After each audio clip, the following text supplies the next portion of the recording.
Hi Amigos, welcome to JEE question of the day 6th question. ఈ question ఏంటంటే, ముందు ఈ క్వశ్చన్ చూడగానే 1 ఫంక్షను ఆన్ టు, ఎందుకంటే మనకు ఎఫ్ అనేది అలా అయితేనే ఇన్వర్స్ ఎగ్జిస్ట్ అవుతుంది. 1 ఆన్ టు అంటే బైజెక్షన్ అయితేనే మనకు ఇన్వర్స్ ఎగ్జిస్ట్ అవుతుంది. సో ఎఫ్ ఇన్వర్స్ అని ఇచ్చాడంటే అందుకని 1 ఆన్ టు ఇచ్చాడు, డిఫరెన్షియబుల్ ఫంక్షన్ అని ఇచ్చాడు, ఎఫ్ ఆఫ్ 2 అన్నాడు, ఎఫ్ డాష్ ఆఫ్ 2 అన్నాడు, అయితే ఫలానా వాల్యూ అంటున్నాడు. మనం ముందు తీసుకోవాల్సిన జడ్జిమెంట్ ఏంటో తెలుసా? అసలు దీని యొక్క అర్థం ఏంది? ఇదేంటి భయ్యా, ఎక్స్ ఈజ్ ఈక్వల్ టు 1 పెడితే ఎఫ్ ఇన్వర్స్ ఆఫ్ 1 ఒక కాన్స్టెంట్ అవుతుంది. సో d/dx ఆఫ్ కాన్స్టెంట్ అంటే 0 కదా, అలా ట్రాప్లో పడకండి. వాడి ఉద్దేశం అది కాదు. వాడి ఉద్దేశం ఏంటంటే ఎఫ్ ఇన్వర్స్ ఆఫ్ ఎక్స్ అనేది ఒక వేరియబుల్ ఫంక్షను. ఆ ఫంక్షన్ని డిఫరెన్షియేషన్ చేసిన తర్వాత ఏదైతే వస్తుందో దాంట్లో ఎక్స్ ఈజ్ ఈక్వల్ టు 1 పెట్టు బాబు అంటున్నాడు. అది వీడి యొక్క అర్థం. అది అంటే ముందే ఎక్స్ ఈజ్ ఈక్వల్ టు 1 పెట్టమని కాదు, ఎఫ్ ఇన్వర్స్ ఆఫ్ ఎక్స్ తీసుకొని దాన్ని డిఫరెన్షియేషన్ చేసిన తర్వాత ఎక్స్ ఈజ్ ఈక్వల్ టు 1 పెట్టమంటున్నాడు. ఇక్కడ మీకు 2-3 డౌట్లు వస్తాయి. ఫస్ట్ వచ్చే డౌట్ ఏంటి? సార్ నాకు ఫంక్షన్ ఎఫ్ ఆఫ్ ఎక్సే లేదు, ఎఫ్ ఆఫ్ ఎక్స్ నుంచి ఎఫ్ ఇన్వర్స్ కనిపెట్టడమే చాలా పెద్ద ప్రాబ్లము. సరే ఏదో కష్టపడి ఎఫ్ ఇన్వర్స్ కనిపెట్టవచ్చు అనుకున్నా కానీ ఎఫ్ ఆఫ్ ఎక్స్ లేదు కదా సార్, దానికి తోడు నేను ఎఫ్ ఇన్వర్స్ ఎట్లా కనిపెట్టేది? వాడేదో 2 ర్యాండమ్ వాల్యూలు ఇచ్చి ఇది కనిపెట్టమంటాడు, ఎట్లా వస్తుంది సార్ అంటే దానికోసం చిన్న చిన్న లాజిక్లు, చిన్న చిన్న ప్రాపర్టీలు వాడుకుంటాం. ఏంటి సార్ ఆ ప్రాపర్టీస్ ఏంటంటే, ముందు నేను క్వశ్చన్లోకి వెళ్ళే ముందు మీకు కొంచెము కాంపోజిట్ ఫంక్షన్ డిస్కస్ చేస్తాను భయ్య. ఏంటి కాంపోజిట్ ఫంక్షన్ అంటే, మనం కాంపోజిట్ ఫంక్షన్ అంటే ఏంటంటే F circle G or G circle ఎఫ్ని కాంపోజిట్ ఫంక్షన్ అంటాం. ఏంటి సార్ అంటే F circle G of X అంటే అర్థం ఏంటంటే, నాకు ఎఫ్ ఆఫ్ ఈ సర్కిల్ తీసేస్తే F of G of X. ఏంటి సార్ దాని అర్థమైంది అంటే, ఏం లేదు భయ్యా, మనకు ఎఫ్ ఆఫ్ ఎక్స్ అనేది ఫర్ ఎగ్జాంపుల్ x² అనుకుందాం. వీడేమంటాడు, బాబు ఈ ఎక్స్ ప్లేస్లో నాకు ఇంకో ఫంక్షన్ జీ ఆఫ్ ఎక్స్ పెట్టగలుగుతావా అంటాడు. అంటే దాని అర్థం ఏంది? ఎఫ్ ఆఫ్ ఈ ఎక్స్ ప్లేస్లో జీ ఆఫ్ ఎక్స్ అంటే ఏంది? F of G of X అంటే ఎక్స్ ప్లేస్లో జీ ఆఫ్ ఎక్స్ వచ్చింది కాబట్టి G of X whole square వస్తుంది. Of course G of X అనేది ఇంకో ఫంక్షన్ అవ్వచ్చు. లెట్ సపోజ్ ఈ పవర్ ఎక్స్ అనుకుంటే ఈ power X whole square F of G of X అవుతుంది. అది ఎఫ్ సర్కిల్ జీ అవుతుంది. మరి నాకు జీ సర్కిల్ ఎఫ్ అంటే ఏంటి సార్? అఫ్ కోర్స్ అంటే ఈ సర్కిల్ తీసేస్తే ఏమొస్తుంది? జీ ఆఫ్ ఏమొస్తుంది నాకు? సర్కిల్ తీసేస్తే ఎఫ్ అంటే G of F of X. దీని అర్థం ఏంటి సార్? జీ ఆఫ్ ఎక్స్ ఉంటుంది కదా, ఆ ఎక్స్ ప్లేస్లో ఎఫ్ ఆఫ్ ఎక్స్ పెడితే G of F of X వస్తుంది. ఓకే సార్, నాకు బాగానే ఉంది, నాకు కాంపోజిట్ ఫంక్షన్ అర్థమైంది. బట్ అసలు ఎందుకు చెప్తున్నారు సార్ ఇది? ఏం లేదు భయ్యా, ఇది ఎందుకు చెప్పానంటే నేను F circle F inverse, F taken with composite function of F inverse, అలాగే లేదా F inverse circle F. I repeat, F circle F inverse అయినా ఎఫ్ ఇన్వర్స్ సర్కిల్ ఎఫ్ అయినా ఈ రెండు ఈక్వల్ ఉంటాయి, ఈ రెండు కూడా ఎక్స్ వస్తాయి. అంటే ఏందో తెలుసా? Identity function. సార్ నాకు అర్థం కాలేదు, ఏంది సార్ ఇది? ఏంది? నేను ఒప్పుకోను కూడా. ఇది సడన్గా బైహార్ట్ చేయమంటే ఎట్లా సార్ మీరు? ఇది చాలా ఇంపార్టెంట్ ప్రాపర్టీ భయ్యా. ఎలా గుర్తుపెట్టుకోవాలో మీకు ట్రిక్ కూడా చెప్తాను. First of all, F circle F inverse of X అంటే అర్థమైంది. నాకు సర్కిల్ తీసేస్తే ఏమవుతుంది? ఎఫ్ ఆఫ్ ఈ లోపల ఉన్నది ఎఫ్ ఇన్వర్స్ ఆఫ్ ఎక్స్ అవుతుంది. అంటే దాని అర్థం ఏంటి? ఎఫ్ ఆఫ్ ఎక్స్లో ఎక్స్ ప్లేస్లో ఎఫ్ ఇన్వర్స్ ఆఫ్ ఎక్స్ పెట్టమని అర్థం. ఏంటి sir, F circle F inverse చేసినా ఎఫ్ ఇన్వర్స్ సర్కిల్ ఎఫ్ చేసినా మీకు ఐడెంటిటీ ఫంక్షన్ ఎక్స్ వస్తుందా? ఐడెంటిటీ అంటే ఏం లేదు, దీనికి ఇన్పుట్ 1 ఇస్తే ఇక్కడ 1 వస్తుంది. అంటే బేసికల్గా ఏం లేదు, ఇక్కడ ఇన్పుట్ ఎక్స్ ఇస్తున్నాము, సో అవుట్పుట్ ఎక్సే వస్తుంది. సో దాన్ని ఐడెంటిటీ ఫంక్షన్ అంటాం. కన్ఫ్యూజ్ ఏమవనవసరం లేదు. అంటే మీకు భయ్యా ఇప్పుడు సడన్గా నేను అంత టీచ్ చేయలేను, కానీ అది ఎలా వస్తుందో నేను ప్రూఫ్ చెప్పట్లేను, కానీ సింపుల్ ఎగ్జాంపుల్ తోటి గుర్తుపెట్టుకునేలా చేస్తాను. ఏంటి సార్ ఎగ్జాంపుల్ ఏంటంటే, నాకు log X, of course base ఏముంటుంది? న్యాచురల్ లాగరిథం ఈ అనుకుందాము, ఈ పవర్ ఎక్స్. ఈ రెండు ఎలా ఉంటాయంటే భయ్యా, లాగ్ ఎక్స్కి ఇన్వర్స్ వచ్చేసి ఈ పవర్ ఎక్స్, మరి ఈ power X F of X తీసుకుంటే దాని ఇన్వర్స్ వచ్చేసి లాగ్ ఎక్స్ అనమాట. ఇవి ఇన్వర్స్ ఆఫ్ ఈచ్ అదర్. అంటే ఫర్ ఎగ్జాంపుల్ ఎఫ్ ఏదో ఒకటి పిక్ చేసుకో. సో నేను ఎఫ్ వచ్చేసి ఫర్ ఎగ్జాంపుల్ నేను ఏం పిక్ చేసుకుంటున్నానంటే ఎఫ్ అనేది లాగ్ ఎక్స్ తీసుకుంటున్నాను. మరి అలాంటప్పుడు మీకు ఆల్రెడీ చెప్పాను, ఏం చెప్పాను? ఎఫ్ ఇన్వర్స్ ఏమవుతుంది? లాగ్ ఎక్స్ పిక్ చేసుకుంటే ఈ పవర్ ఎక్స్. మరి ఈ ప్రాపర్టీ చూద్దామా? F circle F inverse of X F inverse of X కదా, నేను ఎఫ్ లాగ్ ఎక్స్ తీసుకున్నాను కదా, అంటే దాని అర్థం ఏంది, ఎఫ్ ఇన్వర్స్ ఆఫ్ ఎక్స్ ఎంత అయింది నాకు, ఈ పవర్ ఎక్స్ అయింది, ఈ పవర్ ఎక్స్ అయింది. ఎఫ్ ఆఫ్ ఈ పవర్ ఎక్స్ అంటే అర్థం ఏంది, ఈ ఎఫ్లో ఈ ఎక్స్ ప్లేస్లో ఈ పవర్ ఎక్స్ పెట్టమని అర్థం. అంటే లాగ్ ఆఫ్ ఎక్స్ ప్లేస్లో ఏం పెడుతున్నా, ఈ పవర్ ఎక్స్ పెడుతున్నా, ఈ power X. Of course natural logarithm కాబట్టి బేస్ మీకు ఆల్రెడీ తెలుసు, పవర్లు ఉంటే ముందుకు వస్తుంది కదా, అంటే ఏమొస్తుంది, ఎక్స్ లాగ్ ఈ బేస్ ఈ. మీకు తెలుసు ఈ రెండు ఈక్వల్ ఉంటే లాగ్ ఎం బేస్ ఎం 1, లాగ్ ఎన్ బేస్ ఎన్ 1, లాగ్ ఏ బేస్ ఏ 1. సో ఇది 1 అంటే ఎక్స్ ఇంటూ 1 ఎంత, నాకు ఎక్స్ వచ్చిందా లేదా. మీరు ఒప్పుకోరు ఏంటి సార్ ఇప్పుడు నాకు F inverse circle F composite function చేసి చూపెట్టండి సార్ అంటారు. అప్పుడు నేనేం చేస్తాను, సర్కిల్ తీసేసి ఎఫ్ ఇన్వర్స్ అంటే లోపలది ఏమొస్తుంది, ఎఫ్ ఆఫ్ ఎక్స్. సో ఎంత వస్తుంది నాకు F inverse. So F of X ఏం తీసుకున్నాను, లాగ్ ఎక్స్ కదా, సో లాగ్ ఎక్స్ అంటే ఏందని అర్థము, ఎఫ్ ఇన్వర్స్ ఆఫ్ ఎక్స్లో ఈ F inverse of F X ఈ పవర్ ఎక్స్లో ఈ ఎక్స్ ప్లేస్లో లాగ్ ఎక్స్ పెట్టమని అర్థం. అంటే ఏంది, ఈ పవర్ ఎక్స్ ప్లేస్లో ఏం పెట్టాలి, నాకు లాగ్ ఎక్స్ పెట్టాలి. మనకు ఆల్రెడీ తెలిసిందే ఏంటి, లాగ్ యొక్క బేస్ న్యాచురల్ లాగరిథం కాబట్టి ఈ మనకు ఒక ప్రాపర్టీ ఉంది. ఏంటది ప్రాపర్టీ, ఎం లాగ్ ఎక్స్ బేస్ ఎం. ఈ బేసు లాగరిథం బేస్ ఎం ఉంటే నాకు ఇది ఓవరాల్ ఆన్సర్ వచ్చేసి ఈజ్ ఈక్వల్ టు ఇక్కడ ఏముంటే అదే వస్తుంది. అంటే ఏంది, ఇక్కడ ఎక్స్ ఉంది కదా, సో ఆన్సర్ వచ్చేసి ఎక్స్. వచ్చిందా లేదా ఇది, అంటే నేను ఏం జడ్జ్ చేశాను, నాకు ఎఫ్కి ఎఫ్ ఇన్వర్స్కి కాంపోజిట్ చేస్తే ఎఫ్ ఇన్వర్స్కి ఎఫ్కి కాంపోజిట్ చేసిన నాకు ఎక్సే వస్తుంది. ఇది చాలా చాలా ఇంపార్టెంట్, ప్లీజ్ గుర్తుపెట్టుకోండి, చాలా చోట్ల మల్టిపుల్ ప్లేసెస్లో మనకు యూజ్ అవుతుంది. సో ఈ కాన్సెప్ట్ ఎక్స్ప్లెయిన్ చేసి మనకు అర్థమైపోతే ఇప్పుడు మన క్వశ్చన్ 30 సెకండ్స్లో చేసేయచ్చు, అంత ఈజీగా ఉంటుంది. Okay, yes.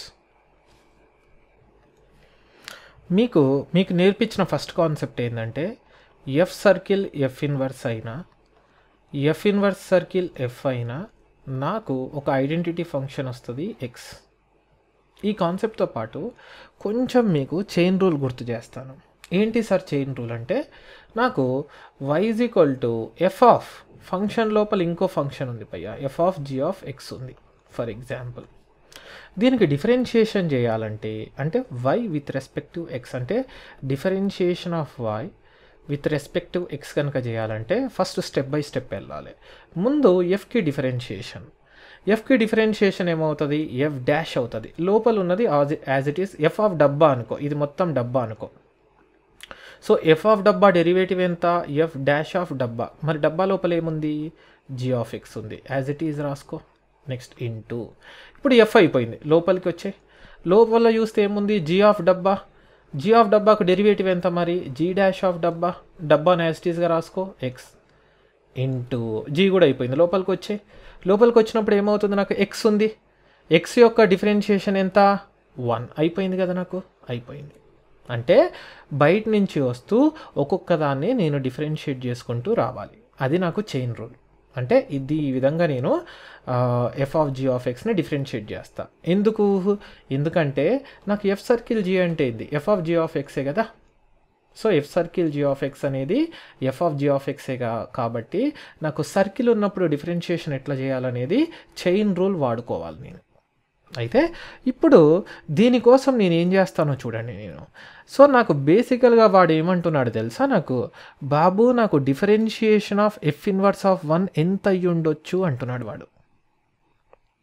నేను ఇప్పుడు దీనికోసం ఏం చేశానంటే ఒక ఐడెంటిటీ వాడుతున్నాను. ఏంటది, నాకు ఎఫ్ ఇన్వర్స్ బయట ఉంది కాబట్టి నాకు ఐడెంటిటీలో ఏంటి, ఎఫ్ ఇన్వర్స్ సర్కిల్ ఎఫ్ వాడుకుంటా. అంటే F inverse circle F of X, ఇది ఎంత అవ్వాలి భయ్యా, ఎక్స్ అవ్వాలి కదా. ఇక్కడ నుంచి చూడండి కావాలంటే F inverse circle F is equal to X అవ్వాలి కదా. నేను ఇదొక ఫంక్షన్ కదా, I will differentiate on both sides. అంటే ముందు డిఫరెన్షియేట్ చేసే ముందులో ప్రాపర్గా నేను రాసుకుంటే సర్కిల్ తీసేస్తా. అంటే దాని అర్థం ఏంది, ఎఫ్ ఇన్వర్స్ ఆఫ్ సర్కిల్ తీసేస్తే ఎఫ్ ఆఫ్ ఎక్స్ ఎంత వస్తుంది నాకు, X. Differentiate both sides with respective X, అప్పుడు ఏమొస్తుంది భయ్యా, ఫస్ట్ ఇదొక ఫంక్షన్. ముందు ఫస్ట్ ఫంక్షన్కి డిఫరెన్షియేషన్ చేయి. ఫస్ట్ ఫంక్షన్కి డిఫరెన్షియేషన్ చేస్తే ఏమొస్తుంది, నాకు ఫస్ట్ ఫంక్షన్కి కనుక డిఫరెన్షియేషన్ చేస్తే differentiation of F inverse of డబ్బా, ఇది మొత్తం డబ్బా అనుకో, ఇది మొత్తం డబ్బా అంటే d/dx of F inverse of డబ్బా. సో ఎఫ్ ఇన్వర్స్ ఆఫ్ డబ్బా లోపల ఏముంది, F of X as it is గా రాయి. ఇది అయిపోయింది కదా, లోపలికి వచ్చే ఈ ఎఫ్ ఇన్వర్స్కి అయిపోయింది. లోపలికి వస్తే ఏం చూస్తున్నావు, ఎఫ్ ఆఫ్ ఎక్స్ అంటే మళ్ళీ ఎఫ్ ఆఫ్ డబ్బా అనుకో. ఎఫ్ ఆఫ్ డబ్బాకి డిఫరెన్షియేషన్ ఎంత, ఎఫ్ డాష్ ఆఫ్ డబ్బా అంటే ఏమొస్తుంది నాకు, ఎఫ్ డాష్ ఆఫ్ డబ్బా అంటే డబ్బా లోపల ఎక్స్ ఉంది. మళ్ళీ లోపలికి వచ్చే ఎక్స్ ఉంది, ఎక్స్కి డిఫరెన్షియేషన్ విత్ రెస్పెక్టివ్ ఎక్స్ ఎంత, 1. బై ద వే ఇదన్నమాట. ఎందుకంటే d/dx of F of X అంటేనే కదా ఎఫ్ డాష్ ఆఫ్ ఎక్స్, ఇది అయిపోయింది. ఇది into 1 is equal to right సైడ్లో ఏముంది, ఎల్హెచ్ఎస్ డిఫరెన్షియేషన్ ఇది వచ్చింది. రైట్ సైడ్లో ఎక్స్ యొక్క డిఫరెన్షియేషన్ విత్ రెస్పెక్టివ్ ఎక్స్ అంటే మీకు తెలుసు 1. అంటే నాకేమొస్తుంది తెలుసా, d/dx ఆఫ్ ఏంది, F inverse of F of X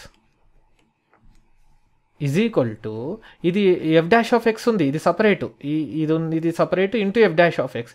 so నేను ఏం చేస్తాను తెలుసా, లెఫ్ట్ సైడ్లో ఇది ఉంది కాబట్టి ఎఫ్ డాష్ ఆఫ్ ఎక్స్ని రైట్ పంపిస్తా. ఏమొస్తుంది నాకు, 1/ఎఫ్ డాష్ ఆఫ్ ఎక్స్ వస్తుంది. నాకు ఒక విషయం చూడండి, కామన్ సెన్స్తో ఆలోచించండి. నాకు d/dx of F inverse of X ఉంది అంతే కదా, ఎక్స్ 1 పెడితే నాకు d/dx of F inverse of 1 వస్తుంది. నాకు ఆలోచించి చెప్పండి, ఈ ఎక్స్ ఇక్కడ 1 పెట్టాలి, అది వదిలిపెట్టండి. నాకు అది రావాలంటే ఎఫ్ ఆఫ్ ఎక్స్ ఎంత అవ్వాలి నాకు చూడండి. సో ఎఫ్ ఇన్వర్స్ ఆఫ్ 1 అంటే ఏంది, నాకు ఎఫ్ ఆఫ్ ఎక్స్ ఎంత అవ్వాలి, 1 అవ్వాలి. అంటే నాకు ఎఫ్ ఆఫ్ ఎక్స్ అనేది 1 అవ్వాలి. ఇక్కడ చూడండి మీరు, నాకు ఎఫ్ ఆఫ్ ఎక్స్ 1 అంటే ఏంది, ఎఫ్ ఆఫ్ 2 1. మీకు ఇప్పుడు డౌట్ రావచ్చు, సార్ మీరు ఎఫ్ ఆఫ్ ఎక్స్ 1 వచ్చేటట్టు ఎక్స్ 2నే పెట్టుకోవాలి, ఎందుకంటే వాడు ఎఫ్ ఆఫ్ 2 1 ఇచ్చాడు కదా, మేబీ ఎఫ్ ఆఫ్ 3 కూడా 1 రావచ్చేమో, ఎందుకు ఎట్లా గెస్ చేస్తున్నారు, ఎక్స్ పక్కా 2 అవుతుందంటే, బాబు ఇక్కడ 1 ఫంక్షన్ ఇచ్చాడమ్మా. 1 ఫంక్షన్ అంటే ఏంది, ఈ 1కి ఒకే ఒక్క వాల్యూ మ్యాచ్ అవుతుంది. ఇక్కడ 1 రావాలంటే 2 ఒక్కటి ఇచ్చాడంటే అది ఒక్కటే అవుతుంది, ఇంకో వాల్యూకి 1 వచ్చే ఛాన్సే లేదు. ఎందుకు, అది 1 ఫంక్షన్ కాబట్టి. ఇంకోటి మీకు ఆల్రెడీ బైజెక్షన్ గురించి ఆల్రెడీ తెలుసు కాబట్టి, సో మీకు డొమైన్లోను రేంజ్లోను మీకు codomain is equal to range అయి ఉండాలి అండ్ ఆల్సో 1 ఫంక్షన్ అయి ఉండాలి.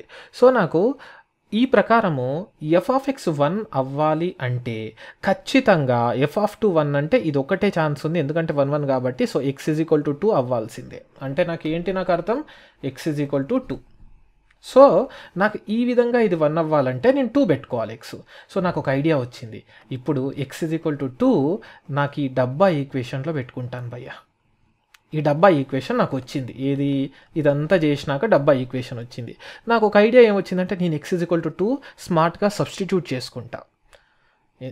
సో అప్పుడు పెట్టుకుంటే నాకు ఏమొస్తుంది తెలుసా, నాకు d/dx of F inverse of F of 2 X is equal to 2 F of 2 is equal to 1/ఎఫ్ డాష్ ఆఫ్ 2 వస్తుంది అంతే కదా. ఎక్స్ ఈక్వల్ టు 2 పెట్టుకుని నువ్వే చెప్పు నాకు, ఈ ఎఫ్ ఆఫ్ 2 ఎంత ఇచ్చాడు నాకు, 1 అంటే ఇక్కడ ఏమైపోద్ది 1 అంటే d/dx of F inverse of 1 is equal to 1 మరి ఎఫ్ డాష్ ఆఫ్ 2 ఎంత, ఎఫ్ డాష్ ఆఫ్ 2 అంటే 3 ఇచ్చాడు, సో 3 అంటే నాకు వచ్చిందా, d/dx of F inverse of 1 X is equal to 1 పెట్టుకుంటే నాకు ఆన్సర్ ఎంత వచ్చింది, 1/3.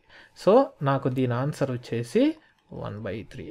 దీంట్లో ఏమేం వాడుకుంటే నాకు వచ్చినాయంటే, నెంబర్ 1 నాకు ఇది తెలిసి ఉండాలి, F circle F inverse is equal to F inverse circle F is equal to X. ఏం కంగారు పడకండి, కొన్ని సొల్యూషన్స్లో ఎఫ్ ఇన్వర్స్ని జీ ఆఫ్ ఎక్స్ తీసుకొని చేస్తాడు, నో ప్రాబ్లం. మీకు క్లారిటీ కనుకుంటే ఇలా డైరెక్ట్గా చేయొచ్చు. రెండోది ఏంది, how to use chain rule in differentiation. అంటే ఏంది, F of G of H of X ఉంది అంటే ఏంది, ఎఫ్ ఆఫ్ డబ్బా differentiation first F dash of డబ్బా, నెక్స్ట్ జీ ఆఫ్ డబ్బా డిఫరెన్షియేషన్ జీ డాష్ ఆఫ్ డబ్బా ఇంటూ మళ్ళీ లోపలికి రావాలి హెచ్ డాష్ ఆఫ్ డబ్బా, మళ్ళీ లోపలికి వచ్చి ఎక్స్ డెరివేటివ్ 1. అలా చైన్ రూల్ బయట నుంచి లోపలికి అలా ఎలా వెళ్తూ చైన్ రూల్ ప్రకారము మల్టిప్లై చేసుకుంటూ రావాలి. సో బేసికల్గా ఇది chain rule and composite function and F circle, F inverse circle, F identity function concepts కనుక వస్తే